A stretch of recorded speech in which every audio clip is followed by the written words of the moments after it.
My name is Leah Kendrick. I am 32 years old, and the morning my brother showed up in my apartment lobby with two half-asleep kids, two rolling suitcases, and my old spare key clutched in his hand was the morning he found out I was finished being useful. I work as an operations analyst for a health tech company in Denver, Colorado, and I live alone on the 11th floor of a building with a security desk, key fobs, cameras, and one rule I had never once needed to enforce. Nobody enters my home unless I say so. The night before, I'd been at my kitchen table finishing a report that could shape my promotion when my phone buzzed. The message wasn't a question. It was an order wearing the costume of family. He said he'd be dropping the kids at my place in the morning and that I needed to watch them closely. I typed back that I wouldn't be home. Seconds later, he replied as though my consent were a mere formality, saying it didn't matter because our mother had handed him my spare key. I read that line 3 times, and every excuse I'd ever made for my family fell silent. This wasn't a mix-up. They'd planned a trip, packed the kids, banked on my guilt, and assumed my locked door would swing open simply because they'd already decided my life was theirs to use. I didn't argue. I didn't call anyone in tears. I took screenshots, made one calm call to the building, and disabled the one thing they thought they still held over me. By sunrise, my spare key was dead weight. Security already had their names on file, and 2 officers were standing in the lobby before my brother even grasped that this time I wasn't bending. Before I tell you how he tried to talk his way out of it, let me know where you're tuning in from today, and whether the weather where you are feels calm or just as charged as this moment. To most people, that text would have sounded absurd. To me, it sounded like déjà vu. Not because anyone had ever tried to leave 2 kids on my doorstep uninvited before, but because my family had treated my life as shared property for years. I was the single daughter, no husband, no kids, no mortgage in the suburbs, and, in their eyes, no valid reason to refuse. That's all they saw. I had a steady career, a tidy apartment in Denver, and a calendar they assumed sat empty because they'd never understood deadlines, client calls, performance reviews, or the exhaustion of being the one everyone counts on. My apartment was modest, but mine, 1 bedroom on the 11th floor of a downtown building, a narrow kitchen, a small balcony, and a desk by the window where I worked from home 3 days a week. Not luxurious, but every bill, every lamp, every quiet Sunday morning belonged to me because I'd built that life piece by piece myself.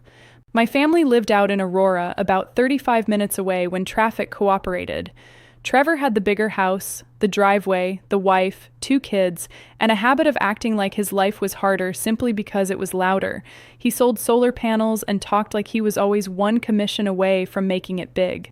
Kelsey worked part-time at a boutique and posted online as though every weekend were a lifestyle commercial, matching pajamas, backyard bonfires, pumpkin patch photos, captions about blessings and making memories. What no one saw was how often those memories were quietly funded by me. It began with $400 because their SUV needed brakes, then $600 for preschool, then $1,200 after a credit card emergency, then birthday gifts, summer camp, groceries, a dental bill, another car repair, and 1 emergency that turned out to be a weekend cabin rental. Every request arrived wrapped in panic. Every panic came with a deadline. And every deadline somehow landed on me. I told myself families help each other. I told myself the kids shouldn't suffer just because their parents couldn't budget. My mother, Denise, made sure that story stuck. She'd say things like, "You're doing well, Leah, and your brother has a family to support." Or, "Must be nice to only have yourself to think about." Or, "Money comes and goes, but family is forever." My father, Arthur, rarely said a word. He'd sit in his recliner with the game on, pretending not to hear my mother steering my hand toward my wallet. His silence stung because he knew. He saw it happening. He simply decided that peace in his own living room mattered more than fairness toward me. 2 months before the spare key incident, I searched Trevor's name in my banking app, Zelle, Venmo, Cash App, direct transfers. The total turned my stomach.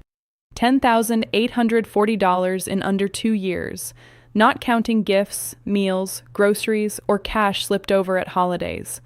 I stared at the screen until it dimmed, then did what I always did. Nothing. The spare key had its own history. A year earlier, I'd flown to Phoenix for work when my dishwasher sprang a leak and the building needed someone to let the maintenance crew in. I gave the key to my mother, trusting her with one simple task: open the door, let the technician in, lock up, hand it back. She never returned it. I asked once. She said she'd look for it. I let it slide because admitting she'd kept it meant admitting she believed she was entitled to it.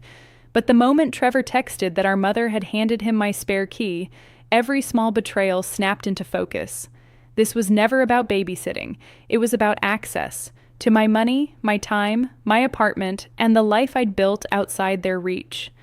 For the first time, I understood that if I didn't close that door myself, they'd keep walking through it forever. I sat staring at my phone after that message landed. The apartment was silent except for traffic below and the hum of my laptop.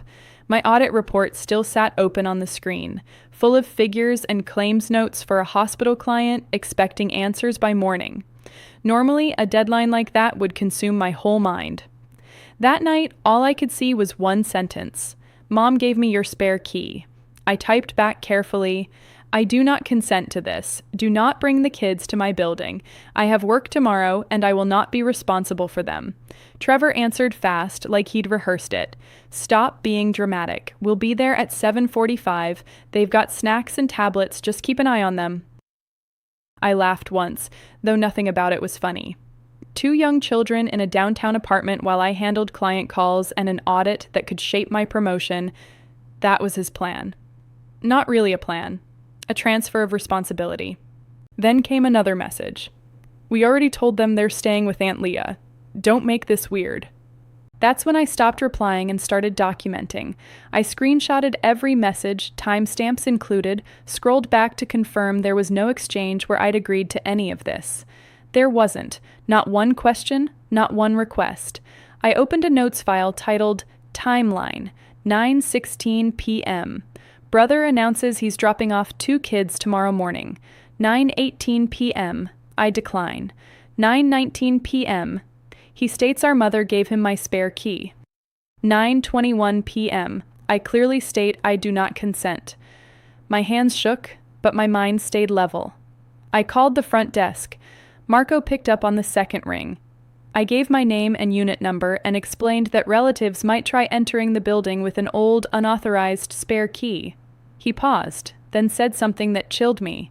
Your mother called earlier this afternoon asking whether family members could use a physical key if the resident wasn't home.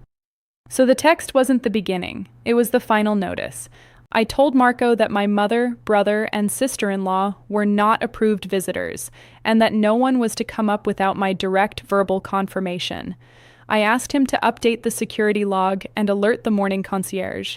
He then asked if I wanted the building manager contacted about changing the lock. I said yes immediately. 20 minutes later, I spoke with Janine Fletcher, the property manager. The instant I said unauthorized spare key, her tone shifted. She said they could do an emergency rekey that night for a fee. I told her to charge it to my account. I'd rather pay $200 to secure my home than spend one more night pretending a key in the wrong hands was harmless. At 10:08 p.m., maintenance knocked. They swapped the deadbolt and updated the fob access while I stood barefoot in my kitchen watching the old lock come out. One of the men handed me 2 new keys and said these were the only copies in existence. I locked them in my desk drawer. Janine emailed written confirmation that the old key was now useless and that all non-resident access required my approval. I saved it in a folder titled Family Documentation. After that, I pulled up every transfer to Trevor. $400 for breaks, $750 for rent, $300 for groceries, $900 for a credit card emergency, $1,000 for a vacation deposit he claimed was for the kids. I exported it all into a PDF. Then my mother called. I opened a recording app on my laptop, put my phone on speaker, and answered. No greeting. She opened with, "What is wrong with you?" She said Trevor deserved a break, that his marriage needed time, and that I was alone anyway, as if being unmarried meant my life carried no weight. I told her I'd already said no. She said no wasn't an option when family needed me. I asked if she'd given Trevor my spare key. She said yes, and she'd do it again, because I was selfish. I asked if she knew I hadn't agreed to watch the kids. She said I'd have agreed eventually, so it didn't matter. There it was. My consent didn't matter because they'd already decided I would fold. I told her the locks were changed. The silence that followed was the first honest thing she'd given me all night. Then she erupted, said I was humiliating the family, that Trevor would lose money, that the children would be heartbroken, and that if I turned my back on them, I shouldn't expect to be treated like a daughter anymore. My voice stayed level. If being a daughter means giving up my home, my money, and my right to say no, then I need to stop being the daughter you invented. She called me cruel. I said, "No, I'm done being convenient." Then I hung up. I sent the recording, screenshots, and timeline to my father with a single message. I want you to know what actually happened before someone else tells you a different version. He read it within 2 minutes. He didn't respond. By midnight, my report was still unfinished, the family group chat was on fire, and my old spare key was worthless. I muted every conversation, opened my laptop, and worked until 2 a.m. because the difference between me and them was simple. I still handled my responsibilities. The next morning, I woke after 3 hours of sleep with a headache and an unfamiliar calm. My audit report went out at 8:12 a.m. The client had what they needed. My manager had already replied with a thank you. For the first time in 12 hours, I exhaled. Then my phone buzzed. A text from Marco. Black SUV just pulled up. 2 adults, 2 kids, several bags. I stared at it, no longer afraid, just disappointed. Some part of me had hoped they'd wake up, reconsider, and choose not to drag 2 children into a power struggle they'd created. Of course they didn't. I was sitting in a coffee shop across the street, close enough to watch the entrance. I wanted to be near, but not near enough to be cornered in a hallway or pounded on through my own door. Through the glass, I watched the SUV pull to the curb. Trevor stepped out first, hoodie and cap, already irritated. Kelsey followed, checking her phone as if the entire city were conspiring to delay her vacation. Then the kids climbed out, groggy and confused, small backpacks on their shoulders, Piper clutching a stuffed unicorn, Mason dragging a little blue suitcase that kept tipping over. My chest tightened. They had no idea they were props in an argument between adults. That almost made me fix things the old way. Almost. Then I watched my mother step out, holding the key up like proof of ownership, and something in me hardened for good. I picked up my coffee, crossed the street, and let myself in through the side entrance with my own fob. By the time I reached the lobby, Trevor was already raising his voice at Marco. "Sir, she is not authorizing visitors right now," Marco said. Trevor slapped the old key onto the counter. "I have a key. She's my sister." Marco didn't even glance at it. A physical key doesn't override the resident's instructions. Denise stepped forward, jaw tight. "This is ridiculous. We're family. Those children are her niece and nephew." Marco replied evenly, "I understand, ma'am. The resident still has to approve access." Then Trevor spotted me. His expression flipped from anger to relief, as though my arrival meant I'd finally play my assigned part. "There you are," he snapped. "Tell him to let us up. The kids are exhausted." I walked to the desk, kept my voice quiet. Marco is following my instructions. My mother stared at me. "You'd really do this in public?" I said. "You made it public the moment you showed up after I told you not to." Trevor leaned in, voice low. "We have a flight, Leah. Stop this." I looked at Kelsey. She wouldn't meet my eyes. I looked at the kids, Mason rubbing his face, Piper watching the adults with that quiet, wordless fear children get when they sense something's wrong but not why. It gutted me. But I reminded myself that loving those children didn't mean surrendering to their parents. I pulled out my phone and showed Marco the messages, the announcement, my refusal, the spare key. He nodded. Before anyone could say more, the front doors opened and 2 officers walked in. Trevor froze. My mother's mouth opened, then closed. Officer Grant Morales introduced himself. Officer Dana Bishop stood beside him with a notepad. No shouting, no handcuffs. The calm somehow made it worse because there was nothing left to spin. Officer Morales explained the building had requested assistance after someone tried to enter a secured residence following the resident's refusal. Trevor jumped in immediately. "This is my sister. It's a family misunderstanding. She was supposed to watch the kids. Officer Bishop turned to me. Did you agree to watch these children today? No. Did you give permission for them to enter your apartment? No. Did you authorize anyone to use a spare key? No. My mother cut in. I'm her mother. She gave me that key. Officer Bishop asked, Did she give you permission to hand that key to someone else today? My mother had no answer. Trevor said they had flights booked to Orlando and couldn't cancel. Officer Morales replied, Travel plans don't grant legal access to someone else's residence. The sentence hung in the lobby like a verdict. A woman with a gym bag slowed near the mailroom. A man waiting for the elevator glanced over. Trevor noticed and flushed red. My mother whispered my name like a warning. Leah. I looked at her. I told you last night not to come. You came anyway. Janine arrived with a printed visitor list and Reiki confirmation, handing it to the officers and confirming that my mother and brother were not approved for access. Trevor stared at the page like it had betrayed him. Kelsey finally spoke, sharp, furious, but not at me. You told me she'd cave. The lobby went quiet. That was the moment everyone understood. He hadn't misunderstood me. He'd gambled on my guilt and lost. My mother tried once more. These children will remember that their aunt abandoned them. I crouched slightly toward the kids without touching them and said softly, I love you both. This isn't your fault. Your mom and dad are going to take care of you today. Piper nodded, still confused but calmer.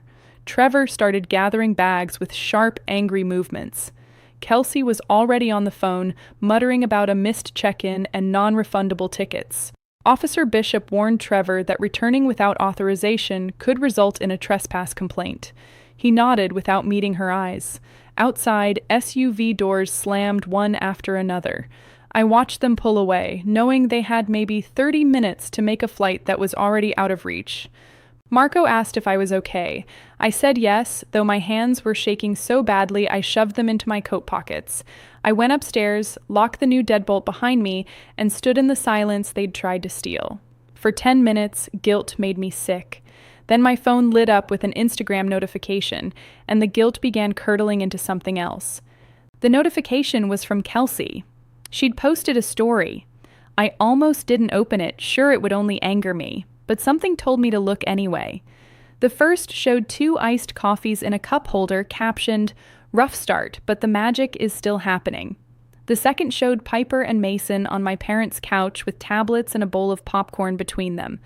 Grandma saves the day. I stared at the screen as something cold settled in my chest. So there had been a backup plan all along. Of course there had. My mother could watch them, my father could watch them. They simply hadn't wanted that plan because it made their vacation less convenient. They'd tried to force me because I was free, or because they'd decided my time was free for the taking. A few hours later came another story from the airport. Trevor and Kelsey at the gate, irritated but still boarding. The next morning, a photo from Orlando. Palm trees, a hotel pool, Kelsey in sunglasses, captioned, Finally choosing us. I laughed once, not because it was funny, but because the lie had become shameless. The night before, they'd acted as though I alone stood between them and disaster. In reality, they'd bought later tickets, lost money, dropped the kids with my parents, and gone anyway. They never needed me. They needed someone to blame for the consequences of their own planning. That night, Denise posted on Facebook. She didn't use my name. She didn't have to. Some people forget who raised them. Some choose career, money, and pride over innocent children in their own family, praying for a softer heart in this cold world. Within the hour, comments poured in from church friends, old neighbors, relatives I barely spoke to. So sad. Family should come first. Kids never forget who shows up. You're such a strong mother. I sat on my couch, thumb hovering over the comment box, typed 3 replies, and deleted everyone. Arguing under her post would only hand her what she wanted. Drama, a stage, a chance to look wounded while I looked unstable. So I did something quieter. I gathered the documentation folder. Trevor's texts, the recording of Denise admitting she'd given him the key, the rekey confirmation, the updated visitor list, the bank transfer PDF showing over $10,000 sent across 2 years, and the Instagram stories proving the kids were safe at my parents' while the adults flew on to Orlando anyway. I sent it all to Aunt Doreen, Bethany, Ethan, and two other relatives who'd already liked my mother's post with a short message. You may see posts implying I abandoned some children today. That isn't what happened. I was never asked to babysit. I said no in writing. They tried using an old spare key after I refused. I'm not asking anyone to attack anyone. I just want the facts to exist somewhere outside Facebook. Then I set my phone down and took a shower hot enough to fog the mirror. When I came back, the family group chat had 73 unread messages. Aunt Doreen went first. Denise, why did you give anyone Leah's apartment key after she said no? My mother replied that private family matters shouldn't be aired in a group chat. Ethan shot back, you made it public on Facebook first. Bethany asked why Trevor had money for Orlando but not childcare. Someone else brought up the transfers. My mother insisted I was twisting things. Aunt Doreen replied, $10,000 isn't a misunderstanding. That's a pattern.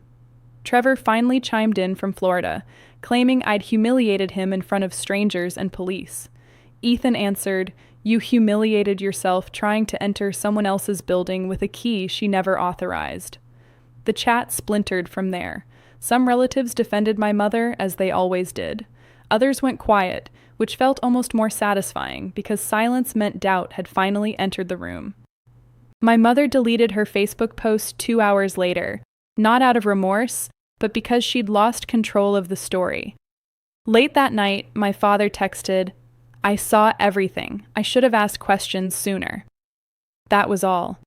Not quite an apology, but for Arthur, practically a speech. The next morning, Aunt Doreen called, her voice gentle with anger underneath. She told me my mother had done something similar to her years earlier, not with children, with money. I thought I was the only one, she said.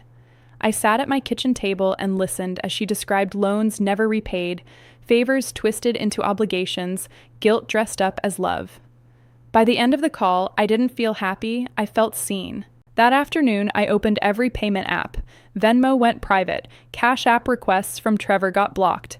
Zelle contacts were updated. Then I found something I'd forgotten entirely, a recurring transfer of $250 a month to Trevor. Set up 18 months earlier when he'd claimed they just needed breathing room until things stabilized. $4,500 total. I stared at it, furious at him, but even angrier at myself for how thoroughly I'd been trained not to notice my own bleeding. I clicked cancel.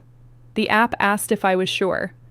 I said yes, then sat back and felt a weight lift that I'd carried so long I'd mistaken it for part of me. For the first week after the lobby scene, I braced for the guilt to hit harder. I expected to wake up convinced I'd ruined everything. Instead, I woke to quiet. No emergency texts, no Venmo requests, no calls from my mother beginning with, I hate to ask when she didn't hate it at all. Even my apartment felt different. Same couch, same desk, same coffee maker, same skyline of Denver blinking awake outside my window, but the lock was new. Every time I turned the deadbolt, I heard a clean little click reminding me the place was mine again. My manager praised the audit report, and 2 weeks later, I was asked to help lead a larger operations review. I should have felt thrilled.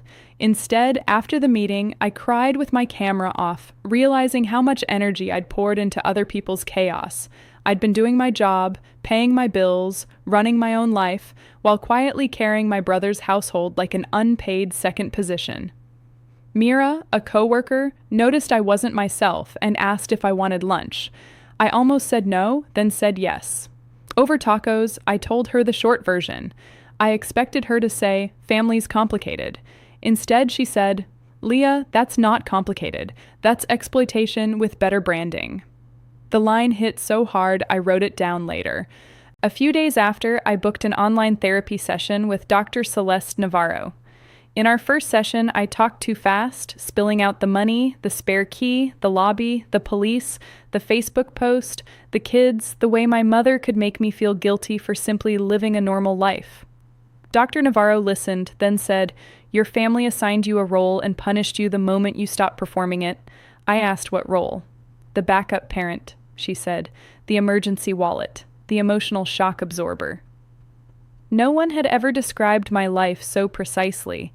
She explained that boundaries feel cruel to people who'd benefited from my never having any, and added, "Guilt isn't always proof you did something wrong. Sometimes it's just the withdrawal symptom of finally breaking a lifelong habit." I turned that over for days. Guilt as withdrawal. It made sense. My body missed surrendering, because surrendering had always kept me out of conflict, but safe was never the same as free. I started making changes that looked small from the outside and enormous from within. I stopped answering family texts instantly. I stopped defending every no as if I were building a legal case. I built a budget with savings, retirement, rent, groceries, and one new category labeled Leah's Life. The first purchase from that category was a proper desk chair because my back had ached for months. The old voice in my head said that money could cover someone else's utility bill. The new voice said my spine mattered just as much as their poor planning. 3 weeks later, I booked a massage near Union Station, $160. I nearly canceled twice, then went for the full 90 minutes. Nobody asked me for anything. Nobody called me selfish. Nobody needed a transfer before midnight. I walked out feeling like I'd finally moved back into my own body after years of renting it out to guilt. My father called about a month after the incident. I almost let it go to voicemail, then picked up. He sounded tired, older. He asked if I had a minute. I said yes. After a long pause, he said, "I listened to that recording again. Your mother shouldn't have said those things." I waited. He cleared his throat. "I shouldn't have stayed quiet. Not that night. Not before. I saw the money. I knew your brother leaned on you too much. I just didn't want to fight with your mother." The old me would have rushed to comfort him. Instead, I said, "Your silence made it easier for them to keep doing it." He exhaled like it hurt, but didn't argue. "I know," he said. "I'm sorry." It wasn't enough to fix everything, but it was honest. 4 months later, Trevor texted from a work number I'd forgotten to block. Seeing his name made my stomach drop. "Not asking for money," the message read. Then another. "Had to hire a sitter last weekend. $220 a day. Ridiculous. But I guess that's what it costs." I let him sit in the silence he used to fill with demands. Finally, I wrote, "Yes, childcare costs money. Planning matters." He replied, "Yeah." A few minutes later, I should have asked. Not a full apology, not even close, but the first time he'd admitted the actual problem. I didn't forgive him, didn't invite him back into my life. I simply typed, "Yes, you should have," and set the phone down. That's the part no one tells you about standing up for yourself. The revenge isn't always loud. Sometimes it's just watching people discover how expensive your absence really is. A year after that morning in the lobby, I moved into a bigger apartment near Sloan's Lake. Still Denver, still close enough for work, but quieter. 2 bedrooms, which felt impossible the first night I slept there. One room was mine, the other became a real office with shelves, plants, and a pull-out couch for guests I actually invited. That word mattered. Invited, not assigned, not dropped off with a suitcase and a guilt trip. My savings passed $15,000 that spring. I checked the number 3 times, because for years, saving had felt like holding water.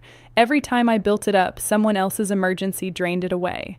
Now the money stayed, not because I'd grown greedy, but because I'd stopped confusing love with financial damage. My career shifted too. The audit project succeeded, and I was promoted to senior operations analyst. The raise wasn't life-changing in a cinematic way, but it changed my mornings. I stopped waking up wondering which family crisis might wipe out my progress. I paid down debt, upgraded my health insurance, and started taking Friday afternoons off. Sometimes without feeling like rest required a defense in court. My family didn't vanish. That would have been too clean. My mother still sends the occasional holiday message. Polite, stiff. Trevor never asked me for money again. Kelsey stopped tagging me in posts and eventually made her account private. My father calls every few weeks, brief talks about weather, work, whether the Broncos are letting him down again. We weren't magically healed, we were learning to exist without pretending none of it had happened. The first time I saw everyone together again was at Bethany's wedding in Colorado Springs. I almost skipped it, but she'd stood by me when the family group chat turned into a courtroom. So I bought a navy dress, drove alone, and promised myself I could leave any time I wanted. At the reception, my mother sat 2 tables away, looking older. Not defeated, just less certain the world would rearrange itself the moment she raised her voice. Trevor was there with Kelsey and the kids. Piper and Mason were taller now, louder, happy in the particular way children are once adults stop making them carry adult tension. During dinner, Mason waved at me from across the room. I waved back. Later, near the dessert table, Trevor approached with a slice of cake he clearly didn't want. Neither of us spoke for a moment. Then he said, "The kids ask about you sometimes." I told him I asked about them too. He nodded, eyes on the floor. "We're managing better now? Budgeting and all that? Childcare still sucks." I almost smiled. "Glad you're figuring it out," I said. He looked at me, and for once there was no demand behind his eyes. "I shouldn't have put you in that position." It was the closest thing to a real apology I'd ever gotten from him. I didn't rush to make him feel better, didn't tell him it was fine, because it wasn't. I said, "You shouldn't have." Then added, "I love the kids, but I will never be used like that again." He nodded. No argument, no guilt trip, just a tired man finally hearing a boundary as a boundary instead of a challenge. My mother passed us on her way from the restroom and slowed just enough to catch the tail end of it. Her mouth tightened, but she said nothing. That silence felt different from my father's old silence. His had once protected the wrong people. Hers, for once, protected the peace. Later that night, my father walked me to my car. He told me he was proud of me. I asked for what. For drawing a line, he said, and keeping it. I had to look away because my eyes stung. On the drive home, I thought about revenge. People imagine it as destruction, someone losing everything, someone begging, someone crawling back. But the most satisfying part was never Trevor missing a flight, losing money, or explaining himself to police in a lobby full of strangers, dramatic as those moments were, and I won't pretend they didn't feel good. The real victory was quieter. It was my phone buzzing without triggering panic. It was my paycheck lasting the whole month. It was my front door opening only for the people I chose to let in. It was understanding that children deserve to be loved by extended family, but never used as leverage. Helping is only healthy when it's freely chosen, not extracted through guilt. Family should teach responsibility, not excuse the lack of it. Love should make people feel safer, not easier to exploit. Boundaries aren't cruelty. They're education. They teach people how to treat you, and they teach you that your peace has value. A few months after the wedding, I booked a solo trip to Santa Fe.